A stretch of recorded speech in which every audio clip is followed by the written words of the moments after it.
পৃথিবীতে এমন কোনো চাউল নাই যে চাউল 5 কোটি টাকা কেজি আছে নাকি? আছে যে 1 কেজি চাউলের দাম 5 কোটি টাকা। চাউলের গুণ কি যে এই 1 কেজি চাউল খাইলে পরে একটা মানুষ 500 বছর বাঁচতে পারবে, এরকম চাউল আছে? নাই। বরং যারা 500 কোটি টাকা কামাই করে তারা না খায়া মরে।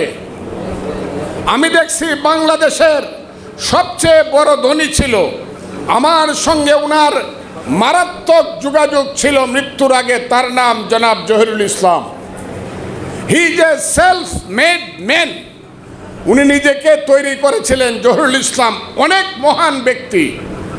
সেই জহিরুল ইসলামকে দেখছি খাইতে পারতেছে না।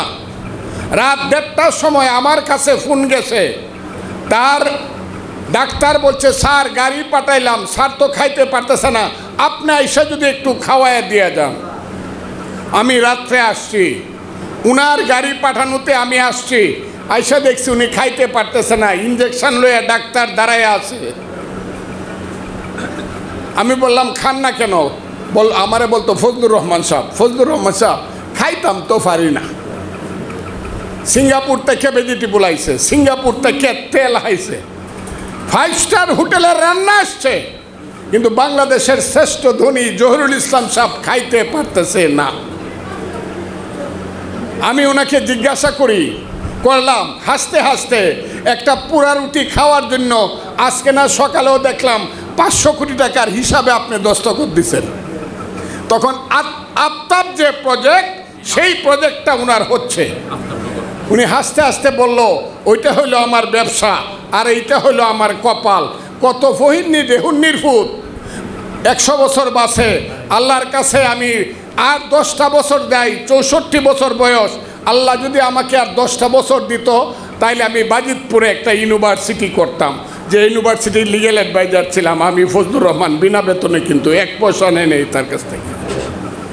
আমি আপনাকে কথাটা বলতেছি, আমরা অর্থলোভী হয়ে গেছি, সমাজ খুব লোভী সমাজ হয়ে গেছে। এর চেয়ে একজন গরিবের ছেলে যে আজ থেকে 100 বছর আগে, কথাটা খুব বোঝার চেষ্টা করেন, 100 বছর আগে গরু রাখতো যে ছেলেটা, ওই ছেলেটা আমাদের চেয়ে ভালো। সেই ছেলেটার নাম জানেন?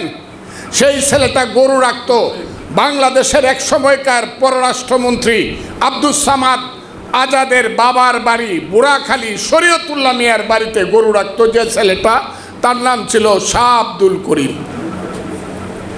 জীবনে 13 দিন স্কুলে গেছে।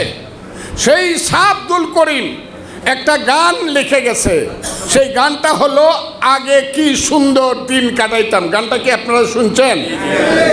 সেই গানের শেষ লাইনটা হলো মানুষ ছিল সরল, ছিল ধর্মবল, এখন সবাই পাগল, বড় লোক হইতাম।